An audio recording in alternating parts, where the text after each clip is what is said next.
समय निकालकर हर औरत को यह कहानी सुननी चाहिए। सीधा साधा रहन सहन, फैशन से कोसों दूर और उससे भी ज्यादा सरल और मिलनसार स्वभाव। आज उसका फोन आया।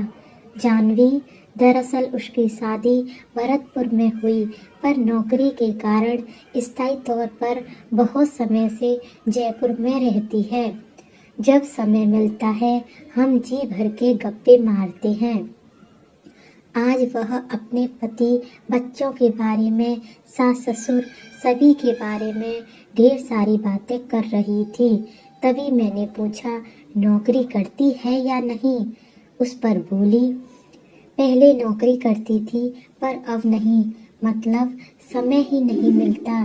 घर के काम, बच्चों का स्कूल, ट्यूशन, खाना बनाना, घर की साफ सफाई, सास ससुर का ध्यान रखना, उनकी दवाई पानी, सब समय से और नियम से देना।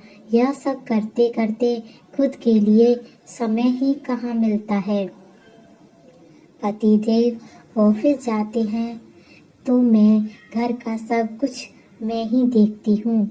यह सुनकर मैंने कहा, तो खाना बनाने के लिए किसी को रख ले, तुझे उतनी ही मदद हो जाएगी और थोड़ा समय भी मिल जाएगा।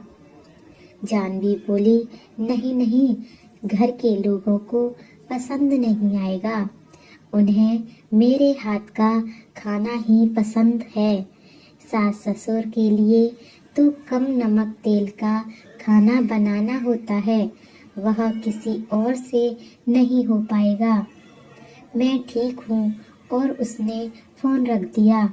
मैं काफी देर तक यही सोचे जा रही थी कि कितनी बिजी कर लिया है उसने अपने आप को। ऐसे में कैसे अपने लिए कब और कैसे समय निकालती होगी। क्या पता उसके बाद काफी दिन बीत गए। जॉब के कारण ना मुझे समय मिला और ना उसका फोन आया। अचानक एक दिन उसका फोन आया। मैंने फोन उठाया तो उसकी जगह उसका पति बोल रहा था और उसने जो बताया उसे सुनकर मेरे पैरों तले जमीन खिसक गई। उसने बताया कि 4-5 दिन पहले ही उसकी मृत्यु हो गई है। यह सुनकर मैं निशब्द हो गई। ऐसा कैसे हो सकता है? कल तक जो मेरे साथ बात कर रही थी वह आज इस दुनिया में ही नहीं है। अगली सुबह मैं उसके घर गई। वहां जाने पर पता चला कि उसे ब्रेन ट्यूमर हो गया था। वैसे उसे माइग्रेन की शिकायत पहले से ही थी, पर वह सिर दर्द को बड़े हल्के में लिया करती थी और इस बार तो उसने ध्यान ही नहीं दिया। डॉक्टर को दिखाया तो पता चला कि लास्ट स्टेज पर थी। 3 महीने अस्पताल में थी पर कुछ नहीं कर पाए। आज हमारे बीच में नहीं है। मुझे बुरा भी लग रहा था और पछतावा भी कि मैंने क्यों समय निकालकर उसे फोन नहीं किया। 2 महीने बीत गए थे इस बात को। एक दिन मन में आया कि जानवी के पति को फोन किया जाए, उनका हालचाल जानने के लिए। फोन इसलिए किया क्योंकि उनके सारे काम जानवी ही किया करती थी। बड़ी मुश्किल होती होगी उनके लिए जानवी के बिना रहना। मैं उन्हें फोन मिलाया और पूछा कि कैसे हो। उन्होंने जवाब दिया कि अभी वह क्रिकेट स्टेडियम में हैं। यह सुनकर मुझे बड़ी हैरानी हुई। मैंने पूछा, घर में सब कैसे मैनेज करते हो?